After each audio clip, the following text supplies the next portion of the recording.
In the midst of this chaos and carnage, stories of individual courage emerged, becoming legends whispered among the exhausted soldiers in their trenches. One such story is that of Sergeant Major Ilie Mureșan. He was a non-commissioned officer in the Romanian army, a man not born to be a hero, but forged into one by the fires of war. Mureșan was a veteran, a steady hand who had seen combat before. He was respected by the young soldiers in his platoon, who looked to him for guidance and reassurance in the terrifying confusion of battle. He was from a village near Cluj, so for him, this fight was deeply personal. He was fighting to walk on his own soil, to liberate his own people. His moment of destiny came during one of the many futile attempts to capture the heavily fortified Cerei hill. His platoon, like so many others, was tasked with advancing up the exposed slope towards a German bunker that was spitting relentless machine gun fire, pinning down the entire Romanian line. The attack had stalled. Soldiers were hugging the mud, unable to move forward or backward, being picked off one by the accurate and incessant fire from the enemy position. The air was thick with smoke, the screams of the wounded, and the deafening chatter of the machine gun. Morale was plummeting, and the attack was on the verge of collapsing completely. It was then that Sergeant Major Mureșan made a decision. He knew that staying put meant certain death for his entire platoon. He saw the fear and hesitation in the eyes of his men, young boys who were barely out of their teens. In that critical moment, something inside him snapped. He understood that only a bold, almost suicidal act could break the deadlock. According to the accounts of his surviving comrades, he turned to his men and shouted words that would become immortal. "Follow me, boys. For the country and the king." It was a simple, classic battlefield cry, but it was delivered with a conviction that cut through the noise and terror of the moment. With that, Ilie Mureșan rose from the relative safety of his shallow crater and began to run. He did not run towards the rear, but directly towards the source of the danger, the German machine gun nest on the crest of Cerei hill.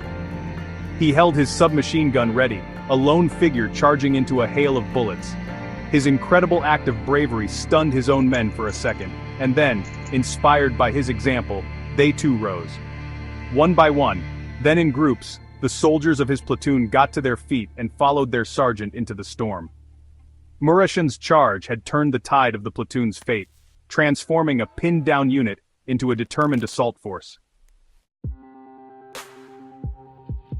As his platoon lay pinned down, bleeding in the mud of Cerei hill, Sergeant Major Ilie Mureșan made his fateful charge. His lone run towards the German bunker was a beacon of defiance. Inspired by his incredible valor, the remaining soldiers of his platoon rose from the mud and followed him. The charge transformed the battlefield. The Germans in the bunker, likely shocked to see a single man and then a small group running directly at them through the storm of their own fire, may have had their aim momentarily disrupted. This brief hesitation was all the Romanians needed. The charge gained momentum, becoming an unstoppable wave of desperate, angry men. As they closed the distance to the German trenches, the nature of the fighting changed dramatically. The long-range battle of rifles and machine guns gave way to the brutal, intimate chaos of close-quarters combat. Mureșan, reaching the edge of the German trench first, leaped in with his submachine gun blazing. The fight became a swirling melee of shouts, explosions, and raw violence. Soldiers used whatever they had at hand, bayonets fixed to their rifles, the butts of their guns, entrenching tools, and their bare hands. In the confines of the narrow trenches, it was a primitive and savage struggle for survival. Mureșan fought like a man possessed. He moved along the trench, clearing sections with bursts from his Oryza submachine gun and well-aimed grenades. He was the spearhead of the assault, his actions creating a breach that his men could exploit. They followed him into the labyrinthine German trench system, fighting from one firing bay to the next. The fog and smoke added to the confusion, with enemy soldiers appearing suddenly out of the gloom.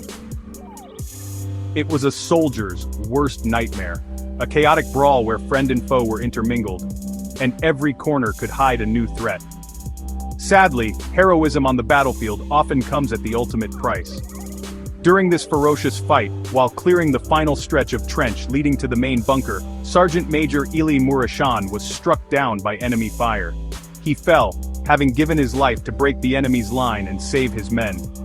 But his sacrifice was not in vain. The momentum he had created was unstoppable. His soldiers, enraged by the loss of their leader, fought with renewed fury. They overwhelmed the last pockets of resistance, and finally silenced the machine gun bunker on Cerei Hill. The key objective had been taken, thanks to the singular courage of one man.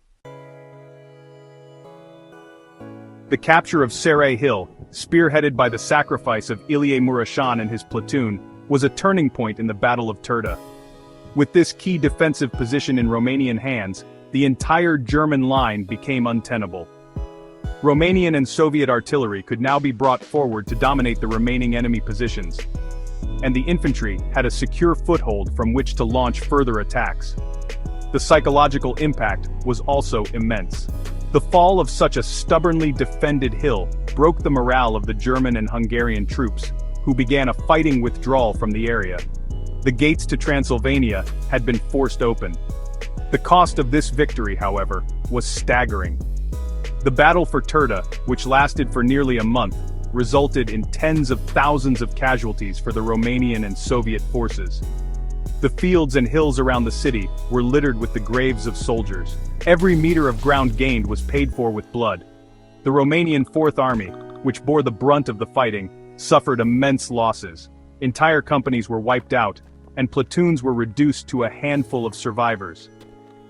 The victory was a testament to the incredible endurance and fighting spirit of the Romanian soldier. But it was a victory steeped in sorrow and loss.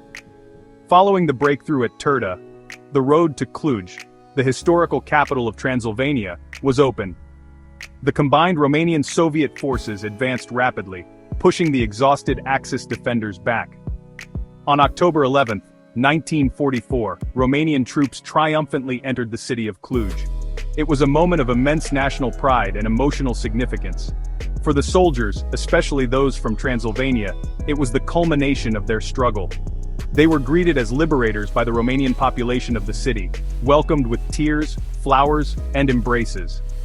The liberation of Cluj symbolized the redemption of northern Transylvania and the success of Romania's new wartime alignment. The liberation of Turda and Cluj did not mark the end of the war for the Romanian army. The fight continued, as Romanian soldiers pushed westward alongside the Soviets, participating in the liberation of Hungary and Czechoslovakia, fighting all the way to the outskirts of Prague by the war's end in May 1945. The campaign that began in the mud of Turda was a long and arduous one. But the battles of September and October 1944 remain a crucial chapter in the nation's history. They were the crucible in which the Romanian army proved its mettle to its new allies and reclaimed its lost territory, albeit at a terrible and unforgettable price.